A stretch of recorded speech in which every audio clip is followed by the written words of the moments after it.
Hi, PerspectiveWeather.com meteorologist Paul Dorian here on Wednesday, December 9th. Snow showers have broken out throughout much of the northeastern part of the nation.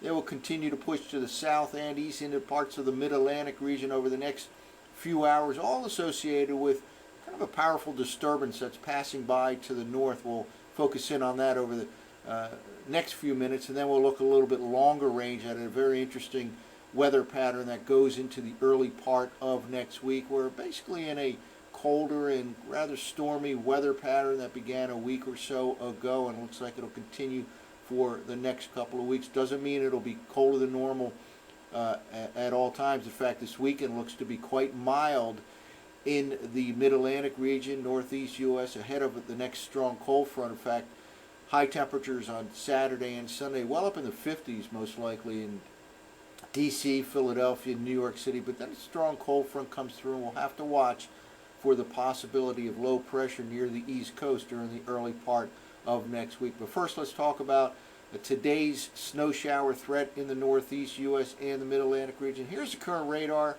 and there are some scattered snow showers already. Temperatures are pretty well cold enough for snow to fall all the way down to the Mason-Dixon line, even to northern Maryland, some of the far northern suburbs of D.C. There can be some snow shower activity. Certainly cannot rule out the possibility that rain will mix in later in the day, especially during the afternoon hours. But there's also the possibility of some small snow accumulations. Again, all basically moving from the northwest to the southeast. The greatest chance of snow shower activity today will be near and north of the Mason-Dixon line. But again, even into the northern suburbs of D.C., there can be some snow shower activity. Well, let's take a look at a couple of the reasons why we're seeing the snow shower activity in the northeastern U.S. and the mid-Atlantic region. First of all, there is a powerful jet streak that is playing a role. This is the forecast map from last night's zero-Z run of the NAM model, 12-kilometer version of the NAM model, at 500 millibars. Basically, we're looking at the jet streak all the way up near the top of the atmosphere, about 34,000 feet aloft. Very strong winds here, and when this drops to the south and east, as it's doing right here, strong upward motion exists in this particular quadrant of that jet streak. We call that the left exit region of the jet streak. So there certainly will be a contribution by this upper level jet streak with upward motion in the mid-Atlantic region, D.C., Philadelphia, New York City. Perhaps the strongest lift will be near and north of the Mason-Dixon line. That's why probably the best chance of some small snow accumulations will take place in that region as well. Let's just move forward here, and it continues to slide to the south and east. This is the forecast map now for early this evening. Again, powerful jet streak aloft contributing to the upward motion and the snow shower activity in the northeastern part of the nation. Well, another factor involved is what we call a vorticity maximum in the upper part of the atmosphere. This is looking at now the middle part of the atmosphere, actually 500 millibars. Right in this region right here, there's a little bit of a wave of energy. Vorticity is kind of a fancy term meteorologists use for spin in the atmosphere, kind of a circulation of a system in the atmosphere that can lead to more upward motion down at the ground level, the surface level. And so the combination of this vorticity aloft with that strong jet streak aloft again leads to some upward motion. That's really what the weather forecaster likes to do, is to look for areas of upward motion, because that's where your clouds will form and eventually precipitation will form. Well, this is the vorticity area that again is passing by to the north. That's why the best chance for some small accumulations to the north of the Mason-Dixon line, maybe across northern Maryland as well.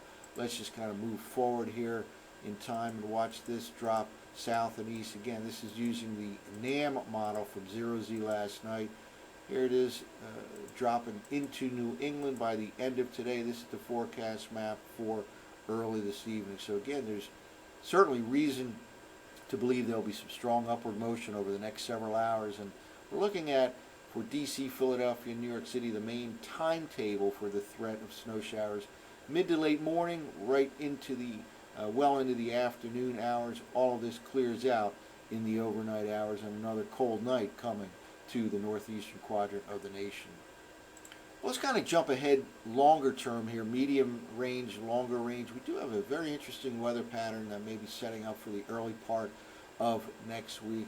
Again, we have to deal with snow showers today in the northeastern part of the nation. Then high pressure takes control for Thursday and Friday throughout much of the eastern U.S., and it becomes milder, especially over the upcoming weekend, where high temperatures will probably reach well up into the 50s in D.C., Philadelphia, New York City, and there will be some rain shower activity associated with an incoming cold frontal system. Best chance for those showers will be Saturday night and Sunday. Then a colder air mass moves in during the early part of next week, and there certainly are some signs that a storm may form near the East Coast during the early part of next week at about the same time that colder air mass arrives. Let's take a look here at the 500 millibar height anomaly forecast map. And we're switching back to the current timetable here. This is as we begin the day here on Monday. This is from the 0Z run of the operational version of the GFS. Lower heights than normal off the eastern seaboard, and another strong wave over the southwestern U.S., or off the coast of the southwestern U.S. But look at this ridging in the middle part of the nation. Very interesting weather pattern sets up. Let's just kind of quickly walk through this over the next several days. We go into the weekend, that high pressure ridging moves into the eastern part of the nation. Again, milder weather pattern for places like D.C., Philadelphia, New York City. High temperatures well up in the 50s over the upcoming weekend. Then we get another cold frontal system that comes on through by late Sunday night time frame.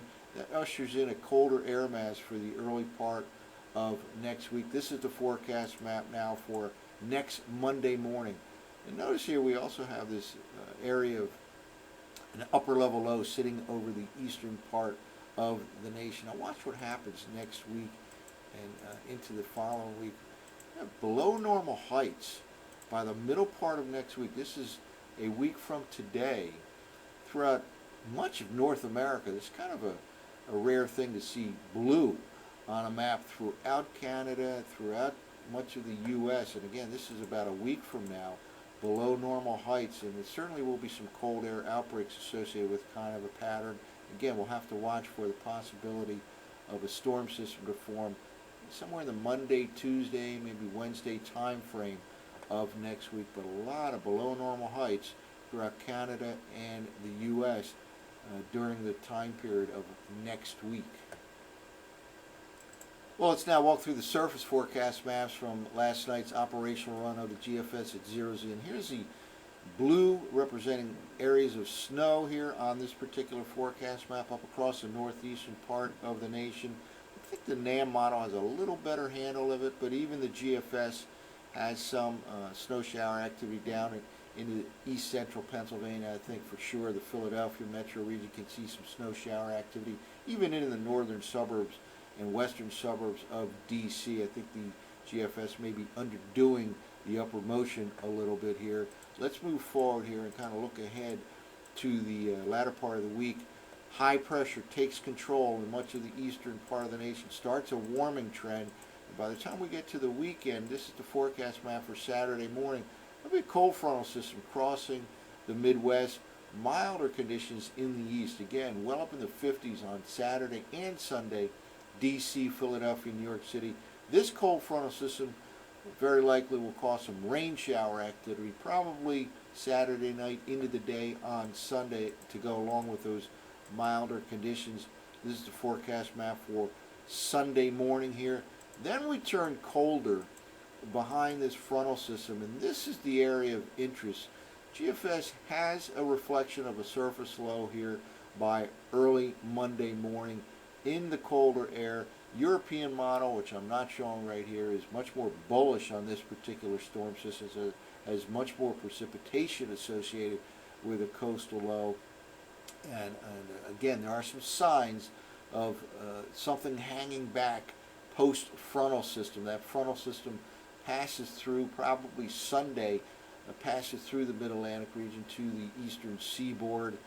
and then there may be low pressure to monitor during the early part of next week near the East Coast. So we'll, of course, monitor this prospect over the next several days. But for today, snow showers throughout much of the northeastern U.S. and even into the mid-Atlantic region, primarily in the mid to late morning time period through the afternoon. Everything clears out of here in the overnight hours, and we're setting up for a pretty nice day for this time of the year on Thursday and Friday.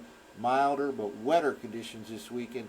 Then we'll watch for the possibility of low pressure near the East Coast during the early part of next week. That's it for now. For PerspectiveWeather.com, I'm meteorologist Paul Dorian.